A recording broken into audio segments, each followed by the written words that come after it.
പ്രിയപ്പെട്ട വിദ്യാർത്ഥികളെ, ഇന്നത്തെ വീഡിയോയിൽ നമ്മൾ ഡിസ്കസ് ചെയ്യാൻ പോകുന്നത് പ്രധാനപ്പെട്ട SCRT സയൻസ് ചോദ്യങ്ങളാണ്. പുതിയ 7ാം ക്ലാസ്സിലെ ബേസിക് സയൻസ് സെക്കൻഡ് പാർട്ട് ചാപ്റ്ററുകളെ അടിസ്ഥാനമാക്കിയിട്ടാണ് ചോദ്യങ്ങൾ തയ്യാറാക്കിയിട്ടുള്ളത്. മുഴുവൻ ചോദ്യങ്ങളും കാണാൻ ശ്രമിക്കുക. വീഡിയോ ഇഷ്ടപ്പെട്ട ചാനൽ സബ്സ്ക്രൈബ് ചെയ്യുക, സപ്പോർട്ട് ചെയ്യുക. നമുക്ക് ചോദ്യങ്ങളിലേക്ക് പോവാം. ഒന്നാമത്തെ ചോദ്യം, കടൽക്കാറ്റ് ഉണ്ടാകുന്നത് ഏത് സമയത്താണ്? കടൽക്കാറ്റ് ഉണ്ടാകുന്നത് ഏത് സമയത്താണ്? ഉത്തരം, പകൽ സമയത്താണ് കടൽക്കാറ്റുണ്ടാകുന്നത്. അതേസമയം കരക്കാറ്റുണ്ടാകുന്നത് രാത്രി സമയത്തുമാണ്. ശരീര താപനില അളക്കാൻ ഉപയോഗിക്കുന്ന തെർമോമീറ്റർ ഏതാണെന്ന് ചോദിച്ചാൽ ഉത്തരം, ക്ലിനിക്കൽ തെർമോമീറ്റർ ആണ് ശരീര താപനില അളക്കാനായിട്ട് ഉപയോഗിക്കുന്നത്. സാധാരണ അവസ്ഥയിൽ മനുഷ്യന്റെ ശരീര താപനില എത്രയാണ്? സാധാരണ അവസ്ഥയിൽ മനുഷ്യന്റെ ശരീര താപനില എത്രയാണ്? ഉത്തരം, 37 ഡിഗ്രി സെൽഷ്യസ് അല്ലെങ്കിൽ 98.6 ഡിഗ്രി ഫാരൻഹീറ്റ് ആണ്.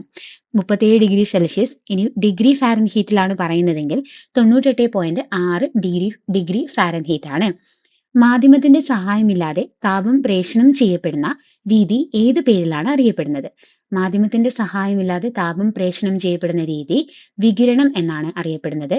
സൂര്യപ്രകാശം ഭൂമിയിലെത്തുന്നതും ഇൻക്യുബേറ്ററിൽ മുട്ട വിരിയുന്നതും ഇതൊക്കെ വികിരണം വഴിയാണ് അവിടെ താപപ്രേഷണം നടക്കുന്നത്. ഇനി ഖരവസ്തുക്കളിലാണെങ്കിൽ ചാലനം വഴിയും വാതകങ്ങളിലും ദ്രാവകങ്ങളിലും സംവഹനം വഴിയുമാണ് എന്ത് സംഭവിക്കുന്നത്? താപം പ്രേഷണം ചെയ്യപ്പെടുന്നത്. അടുത്തത്, ഇരുണ്ടതോ പരുപരുത്തതോ ആയ പ്രതലങ്ങളെക്കാൾ വെളുത്തതോ മിനുസമുള്ളതോ ആയ പ്രതലങ്ങൾ വികിരണ താപത്തെ കൂടുതൽ പ്രതിഫലിപ്പിക്കും. പ്രസ്താവന ശരിയാണോ എന്ന് ചോദിച്ചാൽ ശരിയാണ്. അതായത് ഇരുണ്ടതോ പരുപരുത്തതോ ആയ പ്രതലങ്ങളെക്കാൾ വെളുത്തതോ ഉള്ളതോ ആയിട്ടുള്ള പ്രതലങ്ങൾ വികിരണ താപത്തെ കൂടുതൽ പ്രതിഫലിപ്പിക്കും. രക്തത്തിന് ചുവപ്പ് നിറം നൽകുന്ന വർണ്ണവസ്തു ഏതാണെന്ന് ചോദിച്ചാൽ ഹീമോഗ്ലോബിൻ ആണ്. രക്തത്തിന്റെ ദ്രാവക ഭാഗം ഏതാണെന്ന് ചോദിച്ചാൽ പ്ലാസ്മയാണ്. ഗ്ലൂക്കോസിനെ കോശങ്ങളിൽ എത്തിക്കുന്ന രക്തത്തിലെ പ്രധാന ഘടകം അതും പ്ലാസ്മയാണ്. രക്തം കട്ടപിടിക്കുന്നതിന് സഹായിക്കുന്ന രക്തത്തിലെ ഘടകം ഏതാണെന്ന് ചോദിച്ചാൽ പ്ലേറ്റ്ലെറ്റ് ആണ്. ഡിസ്കിന്റെ ആകൃതിയും മർമ്മമില്ലാത്തതുമായ രക്തത്തിലെ ഘടകം ഏതാണ്? ഉത്തരം, ചുവന്ന രക്തകോശമാണ്. ഡിസ്കിന്റെ ആകൃതി ഉണ്ട്, അതേപോലെ മർമ്മം ഇല്ലാത്തതുമായ രക്തത്തിലെ ഘടകം. ഓക്സിജൻ, കാർബൺ ഡൈ ഓക്സൈഡ് എന്നിവയുടെ വിനിമയത്തിന് സഹായിക്കുന്ന ഹീമോഗ്ലോബിൻ അടങ്ങിയിരിക്കുന്ന രക്തത്തിലെ ഘടകം ഏതാണെന്ന് ചോദിച്ചാൽ ഉത്തരം, ചുവന്ന രക്തകോശം RBC, red blood cell. Oxygen, carbon dioxide എന്നിവയുടെ വിനിമയം, അതേപോലെ ഹീമോഗ്ലോബിൻ അടങ്ങിയിരിക്കുന്ന രക്തത്തിലെ ഘടകമാണ് RBC. നിശ്ചിത ആകൃതിയില്ലാത്തതും എന്നാൽ മർമ്മമുള്ളതുമായ വെളുത്ത രക്തകോശത്തിന്റെ പ്രധാന ധർമ്മം എന്താണെന്ന് ചോദിച്ചാൽ രോഗാണുക്കളെ നശിപ്പിക്കലാണ്. വെളുത്ത രക്തകോശത്തിന്റെ പ്രധാന ധർമ്മം രോഗാണുക്കളെ നശിപ്പിക്കലാണ്. വെളുത്ത രക്തകോശങ്ങൾക്ക് മർമ്മമുണ്ട്, അതുപോലെ നിശ്ചിത ആകൃതി ഇല്ല. താഴെ കൊടുത്ത ജോഡികളിൽ തെറ്റായത് ഏതാണെന്നാണ് ചോദ്യം. താഴെ കൊടുത്ത ജോഡികളിൽ ഹൃദയവും അതേപോലെ ജീവികളെയാണ് കൊടുത്തിട്ടുള്ളത്. അപ്പൊ ഇതിൽ തെറ്റായിട്ടുള്ള ജോഡി കോഴിയാണ്. കോഴിക്ക് 3 അറകളാണുള്ളത്.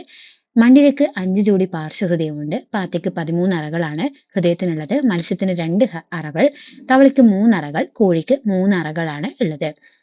ടെലസ്കോപ്പ് കണ്ടെത്തിയത് റെനെ ലെനക്കാണ്. 1967 ആദ്യമായി ഹൃദയ മാറ്റിവെക്കൽ ശസ്ത്രക്രിയ നടത്തിയത് ഡോക്ടർ ക്രിസ്ത്യാഡ് ബെർണാഡ് ആണ്. Doctor Christiaan Barnard 1967. വൃക്കയിലേക്ക് രക്തം എത്തിക്കുന്ന രക്തക്കുഴൽ ഏതാണെന്ന് ചോദിച്ചാൽ വൃക്കാധമനി. വൃക്കയിലേക്ക് രക്തം എത്തിക്കുന്ന രക്തക്കുഴൽ വൃക്കാധമനി. വൃക്കയിൽ നിന്ന് രക്തം കൊണ്ടുപോകുന്ന കുഴൽ വൃക്കാസ്ഥിര. മനുഷ്യശരീരത്തിലെ ഏറ്റവും വലിയ ഗ്രന്ഥി കരൾ ഉൽപ്പാദിപ്പിക്കുന്ന ദഹനരസം പിത്തരസം. പിത്തരസത്തിന്റെ ധർമ്മം എന്താണെന്ന് ചോദിച്ചാൽ കൊഴുപ്പിനെ ദഹിപ്പിക്കൽ. യൂറിയ നിർമ്മിക്കുന്നതിന് ശരീരത്തിലെ ഏത് അവയവത്തിലാണെന്ന് ചോദിച്ചാൽ യൂറിയ നിർമ്മിക്കുന്നത് കരളിലാണ്. പൂർണ്ണ ചന്ദ്രഗ്രഹണ സമയത്ത് ചന്ദ്രൻ ഏത് നിറത്തിലാണ് കാണപ്പെടുന്നതെന്ന് ചോദിച്ചാൽ ഓറഞ്ച് കലർന്ന ചുവപ്പ് നിറത്തിലാണ് പൂർണ്ണ ചന്ദ്രഗ്രഹണ സമയത്ത് ചന്ദ്രൻ കാണപ്പെടുന്നത്. ചന്ദ്രൻ ഭൂമിക്കും സൂര്യനും ഇടയിൽ നേർരേഖയിൽ വരുമ്പോൾ നടക്കുന്ന പ്രതിഭാസമാണ് സൂര്യഗ്രഹണം.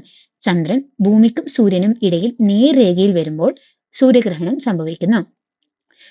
ചന്ദ്രന്റെ പ്രകാശിത ഭാഗം ഭൂമിയിൽ നിന്ന് കാണുന്നത് കറുത്ത വാവു മുതൽ വെളുത്ത വാവു വരെ കൂടി വരുന്നു.